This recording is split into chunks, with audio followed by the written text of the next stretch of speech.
Welcome back to Games Revealed. I'm James and also The Brink, and today I want to talk about and respond to a video from Switchforce. And really, I like doing response videos. I really haven't done one yet, but I like watching them.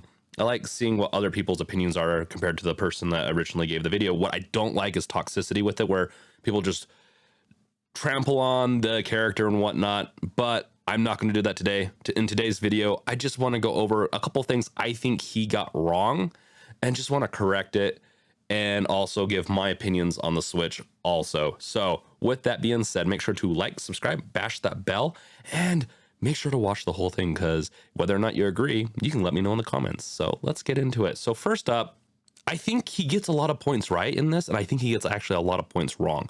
It's a mixed bag on this. I don't think this video is a great description of Switch versus Steam Deck, in my opinion. I think they do have overlapping audiences, more so than people let on. I'm just going to go down a list of what I recorded while watching the video. So first up, the Switch's interface is sluggish to me, where the Steam Deck's is, and once again, that's another thing. So just also, I have not touched the Steam Deck. I've only been able to watch people and their opinions, like Linus Tech Tips and some other videos from other creators. I haven't been able to touch it myself. So do take that into account before I get into this, that he has hands-on experience. I'm just going off of what I've seen and comparing, I guess, the two.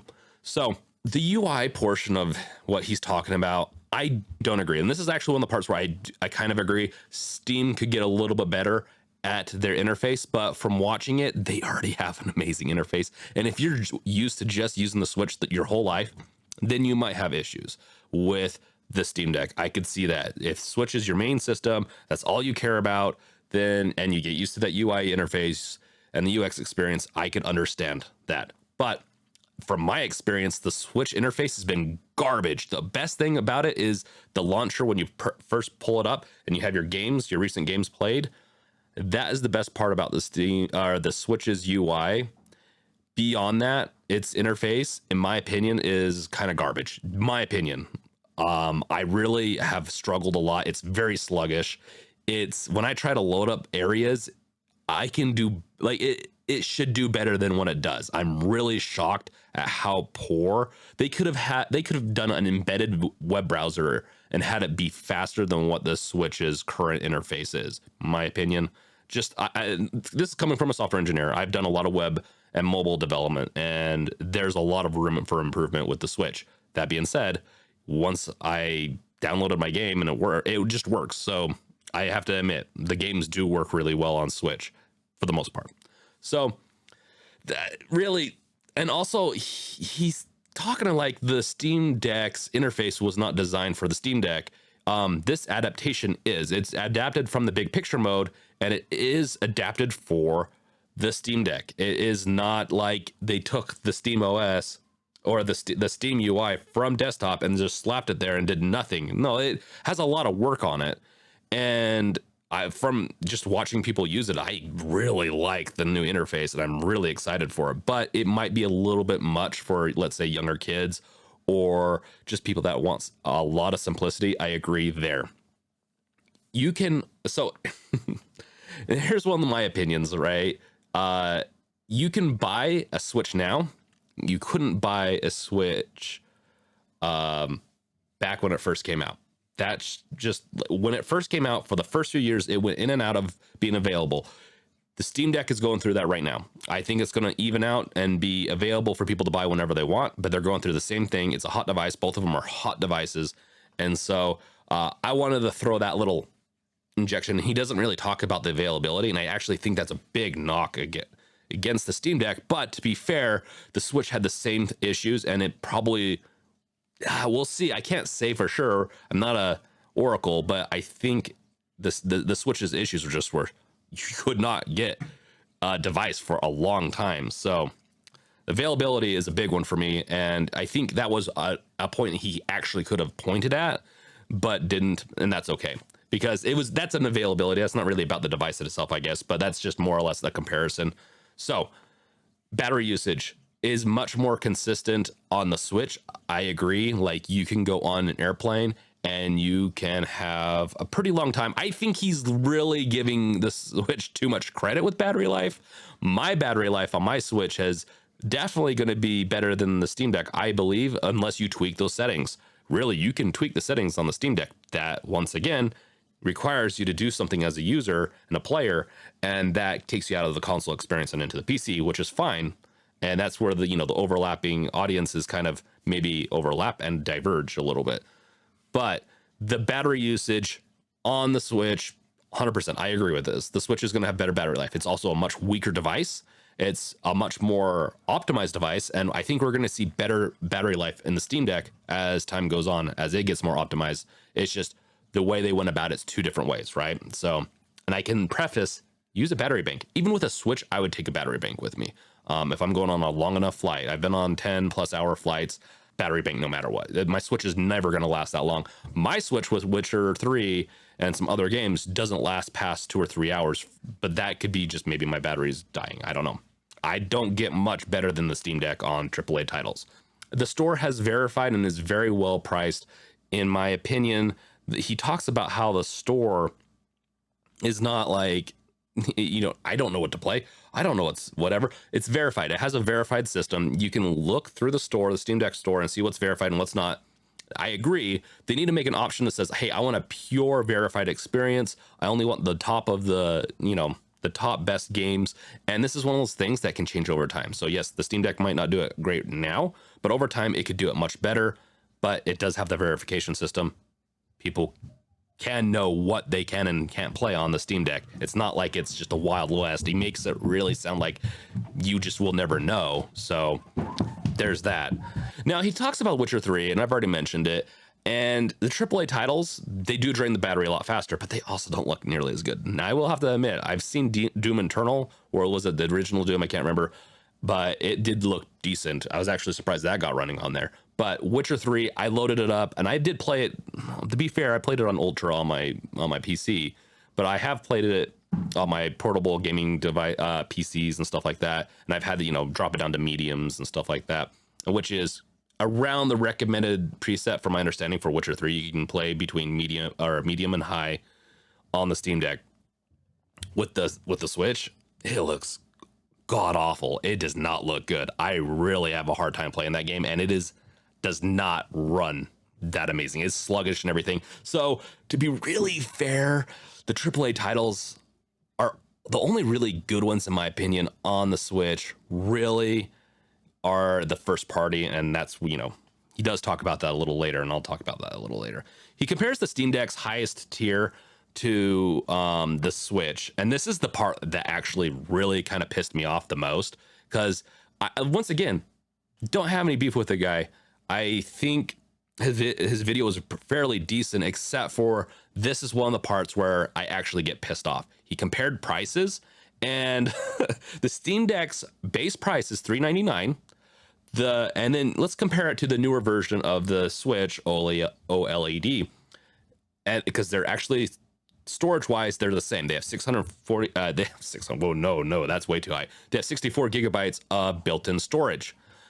One is $50 more than the other. The OLED is $349, while the Steam Deck is $399. That being said, the Steam Deck can run Witcher 3 at a decent performance level and visuals. So already, like, are you going to pay? And then plus on top of that, Witcher 3 is going to cost more on the Switch, quite a bit more, while you can get Witcher 3 at times on sale for like 10, 15 bucks. I feel like I could be wrong, maybe 20 bucks, but like it is. So that price difference is already like kind of eaten up if you just get Witcher 3 with it.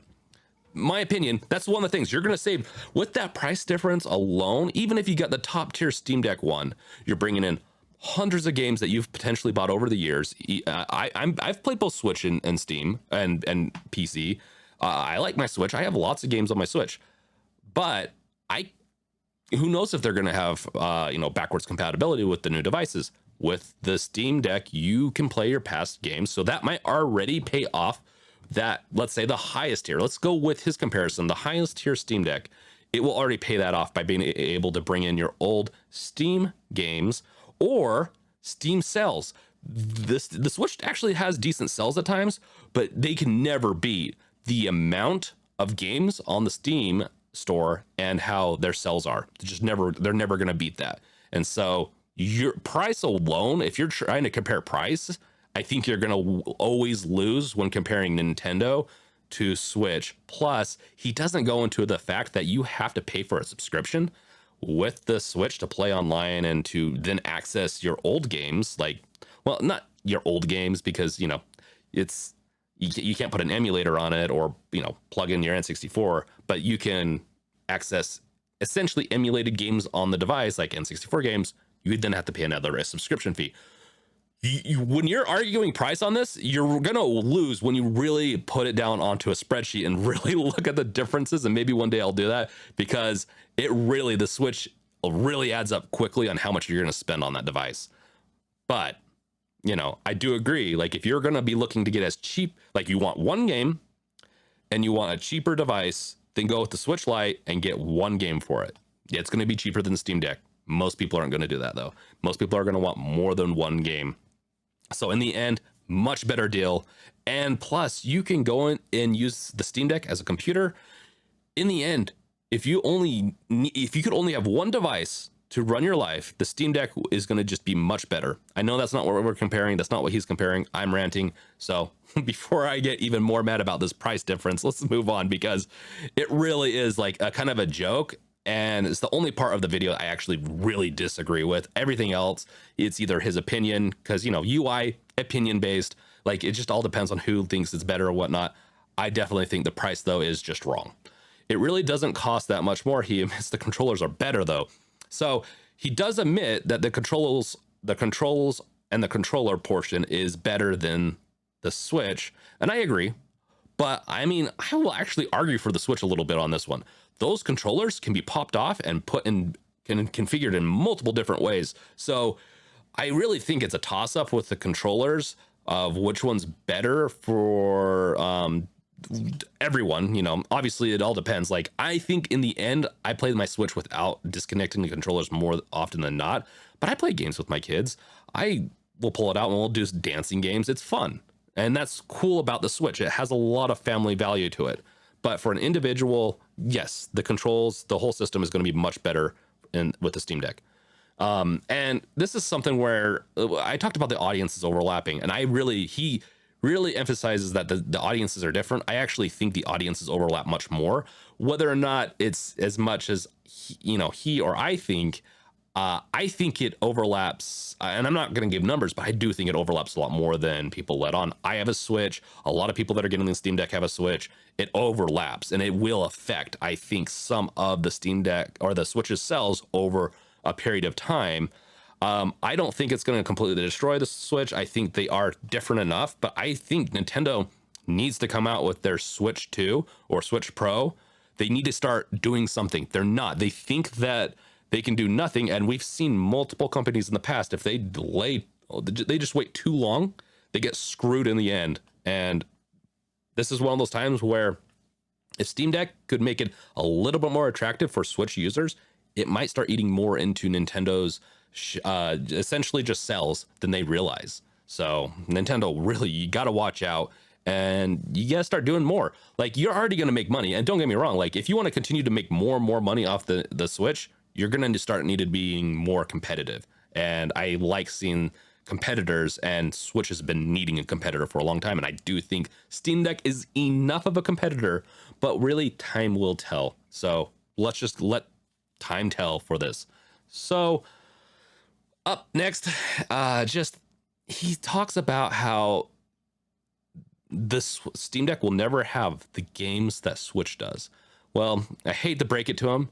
There's a little thing called Uzu. It's an emulator. There's actually a couple of Switch emulators that you can get for your Steam Deck. Yeah, is the experience going to be one-to-one? No way. But I've heard that and watched people play games from the Switch on the Steam Deck, and it runs really well. I'm really shocked, actually, how well it does. And the only issue is that a lot of games, and this could be remedied by the time you watch this, but I've watched a couple of people and read accounts on this, that if you're playing an Uzu game, a Switch game on your Steam Deck, and you do the sleep mode and then or suspend mode and then go back into it, it will oftentimes crash the app or freeze the app. So definitely, if you're if you're not saving your game often, snapshots or whatever it is, you're gonna have a poor experience playing Switch games on the Steam Deck. But you can do it. And this is one thing I'm sure he overlooked because maybe he doesn't even want to give emulation and ROMs and all that, like, even the time of day. And I don't blame him. Like, some people, like, in the end, I'm not a big fan of piracy. It does hurt the industry more than people want to let on. But at the same time, I think people are willing to buy games if you just give them the chance to. But in the end, I really agree that the Switch is actually a really good device, even for how old it is. I really enjoy my Switch. I can, put on different controllers much easier than I can with the Steam Deck. But the Steam Deck, I feel like just comes with a perfect controller. That's all I've heard, is that the Steam Deck controllers are amazing. So you don't really have to remedy that with the Switch. I had to fix that. But really, the Switch has an amazing experience. If you want to play Nintendo games and you want to have zero hassle, Switch is the perfect device for you. Buy the Switch. If you have kids, or younger kids or older kids or kids that you don't want playing anything beyond Doom Eternal on the Switch, nothing wrong with that, right? Just killing little demons. They plague us all, so we got to kill them. But really, the Switch is the best one for families, I think, because the Steam Deck doesn't just, I want to see how well it's going to do as a party kind of game. Yeah, you could hook up multiple controllers to the Steam Deck and to the TV and maybe get the Switch stuff to work.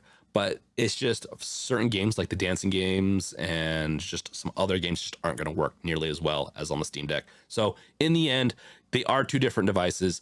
And I'm not going to say that one is better than the other for the general populace. But really, if you're a single player gamer, you're going to like the Steam Deck more, almost guaranteed. If you otherwise, maybe the Switch is for you if you like doing multiplayer with family in the same room. If you're doing multiplayer outside of there, the Steam Deck is a much better deal, as you don't have to pay for subscription fees or anything else like that. And ultimately, Nintendo is really looking to screw people over. I just feel like they're just really trying to drain you of that money with their new subscription fees and stuff. And it really actually has got me kind of pissed about the Switch, but I still enjoy my games. So in the end, comment below what you think, and I'll see you guys next time. Catch you later. Peace out. Later.